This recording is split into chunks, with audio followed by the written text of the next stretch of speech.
Nairobi hoye! Marikiti hoye! Jameni, leo ni leo. Madha ataongea. Hata pengine angekaribu pia ataongea. Hata Mheshimiwa Mwango ataongea. Kwa hivyo sisi tumekuja tuambieni watu wa Nairobi na Kenya hii kwamba kumekucha. Wakenya hawezi kudanganywa tena. Wakenya wamechoka na usiasa ya uongo. Ni kweli si kweli?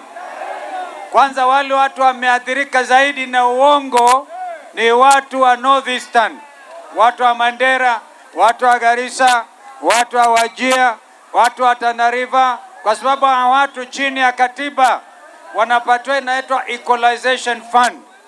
Wakati Rigiji alisema viongozi wao wameiba kura, sasa wameibia pesa, wameamka. Wananchi wenyewe wanasema Rigiji alituambia ukweli. Hao watu wanaiba pesa zetu za masomo yetu na kuja kuharibu hapa. Nimeona hata mtu wa Waria hapa. Kwa hivyo maandamano yatatoka Mandera mpaka Kisumu. Wangapi wako tayari? Tumeambia hiyo Inspector General.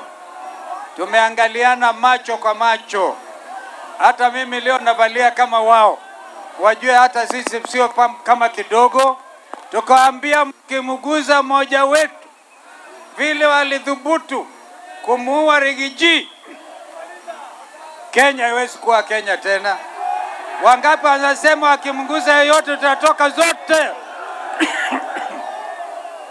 Vile ambavyo unajua wazazi wengi hawajui watoto wataenda kusoma vipi. Sisi na Kibaki tulianzisha free primary education. Ni kweli si kweli? Badala ya Ruto kuendeleza mpango huo, ameharibu. Sijui grade 10 watu hajui waende wapi. Wazazi walikuwa wakiambiwa wewe kwenda beba mtoto wako kwenda naye Alliance High School, Kenya High ukabishe. Maprincipal kusikia hiyo wote wakahama. Hakuna elimu Kenya ambayo inaendelea. Sisi tukichukua serikali mwaka ujao, sema mwaka ujao, tutahakikisha mtoto wa Kenya anatoka kutoka nursery school mpaka chuo kikuu, kwa sababu hao watu wameiba kura nyingi za pesa nyingi zaidi. Wacha kuambia watu utapeleka Singapore. Sisi kwanza njia ya kwenda Singapore na kutema Singapore ni kudanganya wananchi. Njia ile safi. Kenya ni Kenya na sisi Singapore. Sisi tutainuana jiji sisi wenyewe kwa wenyewe. Watoto wa Kenya hawatakuwa wakifukuzwa shule kutoka secondary schools mpaka university. Tutaregesha Higher Education Loans Board.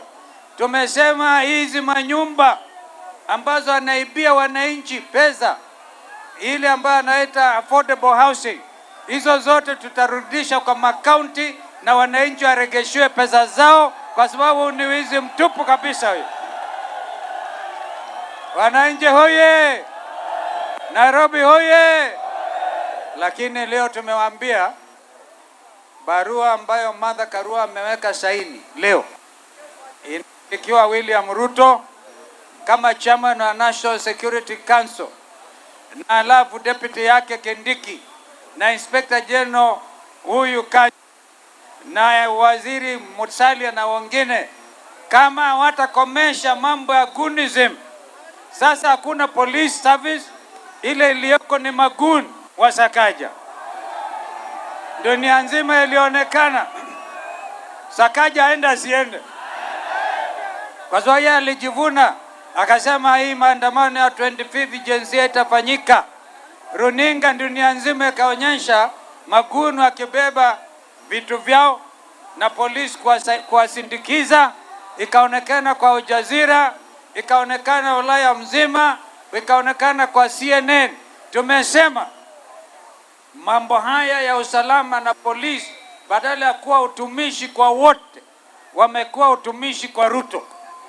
Hatuwezi tena. Sisi tumeandikia dunia nzima, tuseme lazima Kenya iendelee kuwa nchi ya demokrasia inayosimamiwa kikatiba. Wangapi wanakubaliana lazima ikae namna hivyo? Wangapi anasema hatuwezi kuuziwa uongo tena? Wangapi anasema hatuwezi kuuziwa hata uoga? Mukongangari. Hata nimeona mwingine hapa ameandika who killed Amolo. Nataka nimwambie ndugu yangu hapa amefanya vizuri. Maswali haya lazima tuulizane. Hii ni nchi ambayo iko na uhuru wa kusema, uhuru wa kufikiri na uhuru wa kukaa pamoja kama wananchi. Asanteni sana. Ngoja tumpate